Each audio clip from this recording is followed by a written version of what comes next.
திருச்சிற்றம்பலம். தானம் என்றால் என்ன என்பதை பற்றி பார்க்க இருக்கின்றோம். தானம் என்பது உயர்ந்தோர்களுக்கு செய்வது தானம் என்று பெயர். அதிலும் குறிப்பாக அடியார்களுக்கு நாம் செய்வது தானம். ஒரு அடியார் இல்லத்திற்கு வந்தால் அவர்களுக்கு உணவளித்தல் மற்றும் அவர்களுக்கு வஸ்திரம் எடுத்து கொடுத்தல் போன்ற பணிகளை நாம் செய்தால் அதற்கு தானம் என்று பெயர். அது சிவஞான சித்தியார் என்கின்ற நூல் சொல்கின்றது.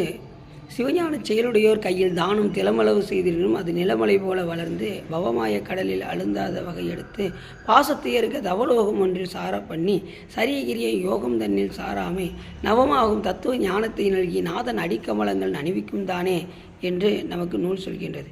அப்படி சிவகைங்கரியம் செய்கின்ற அடியார்களுக்கு நாம் தானமோ தர்மமோ நாம் செய்தால் அது என்ன ஆகும் என்று சொன்னால், நேரடியாக சிவபெருமானுடைய திருவடிக்கு சென்று இது பேரின்பத்தை அனுபவிக்கும் என்று நமது அருளாளர்கள் கூறியிருக்கிறார்.